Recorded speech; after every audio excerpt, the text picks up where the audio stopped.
In this video, we will understand some concepts about plasmid.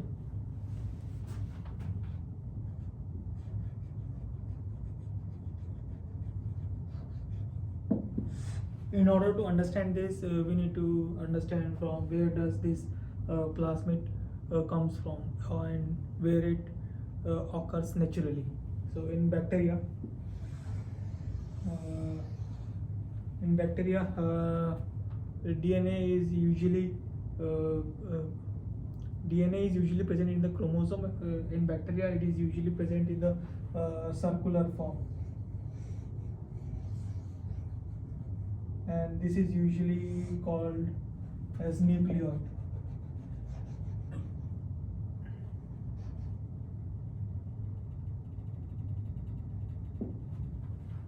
And there are other circular DNAs are also present. That is called as plasmid. Plasmid. So, whereas in eukaryotes, that is in or for example in mammals, this cytoplasm. This is cytoplasm. This is chromosome. Sorry, yeah. This chromosome is usually present in nucleus in eukaryotes, whereas in this it is present in cytosol. That is present in cytosol in bacteria.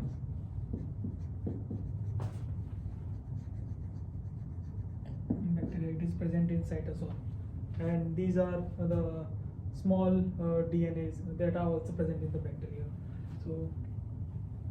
So these DNAs does not contain essential genes that are necessary for day-to-day survival. So sometimes so the frequency of transcription and translation of this DNA is not uniform. However, researchers have identified this thing and use it in the molecular biology since 1970. They have been using this thing. So what is let's now go in detail about this plasmid, how they have used this.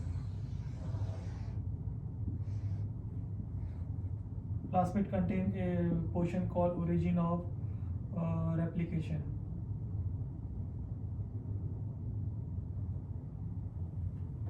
Origin of replication.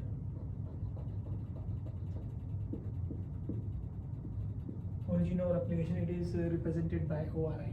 So what this function of what is the function of this ORI is that it helps in independently transcription of the DNA, that transcription of the genes, the genes that are present in the plasmid. So it does not require any help from chromosome. So, and this also leads to a possibility that when the cell divides, there is a possibility that some plasmids might get lost in some daughter cells, whereas some daughter cells might have some different plasmids.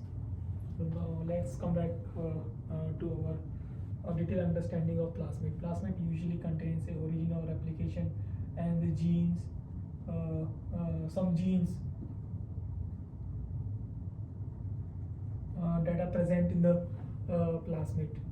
So this is the naturally things are present. However, what the what the scientists have modified this is that now they contain virtually most of the plasmids have antibiotic resistance, some kind of antibiotic resistance. I will explain you why it is usually done.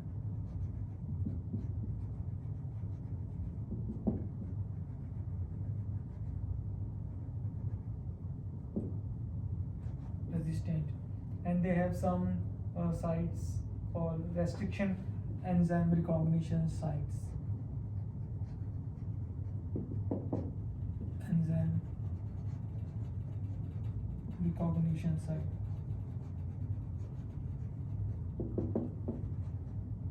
recognition site. So what is the role of this each function? We will explain it, we will understand it with an example.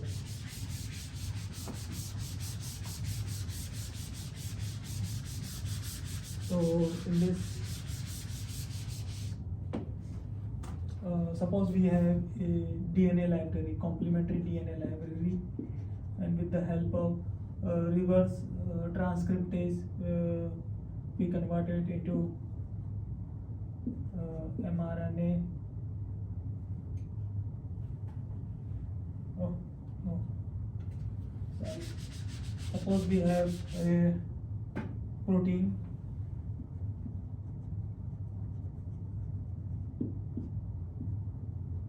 then we with the help of reverse, we will go in the reverse direction. From the protein we will extract this mRNA, then with the help of reverse transcriptase we will get the complementary DNA of this mRNA, or then what we will do is this, we will digest, suppose this is the complementary DNA of the RNA of the proteins, then we will digest it with the help of some restriction enzymes.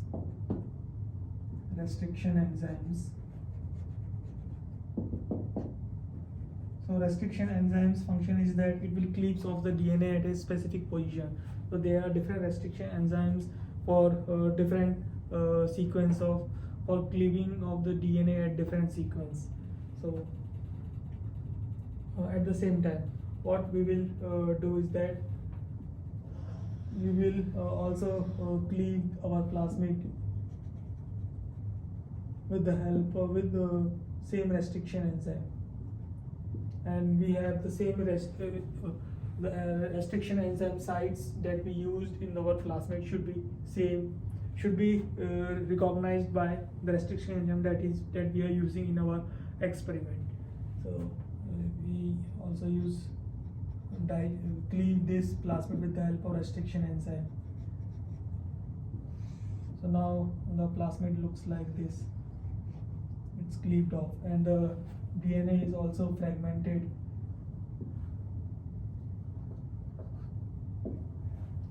And now this DNA fragment, since both of them cleaved at the same position, and with the help of some ligation, this DNA fragment will bind to the plasmid with the help of ligation.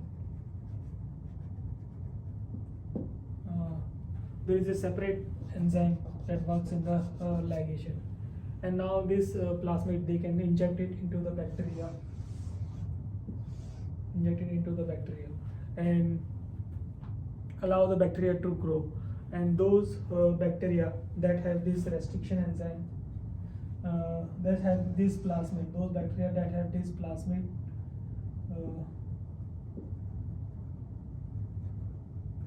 and this plasmid also have the antibiotic resistance. Those bacterial cells that have this plasmid will be able to survive the antibiotic, as they have the antibiotic resistance.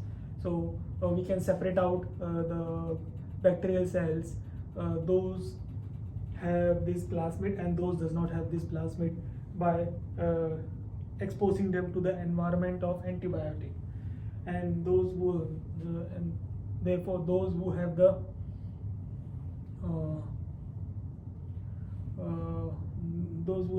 injected plasmid in their cells will be able to survive. So this is a basic basic introduction of the plasmid. In order to understand detail, now one can go through any literatures or some books, so that they can understand. Now they have the understanding of ORI, restriction enzyme sites, antibiotic resistance. So they will understand the topics in more detailed manner and in a more understandable manner when they search for some literature regarding plasmids. Thank you.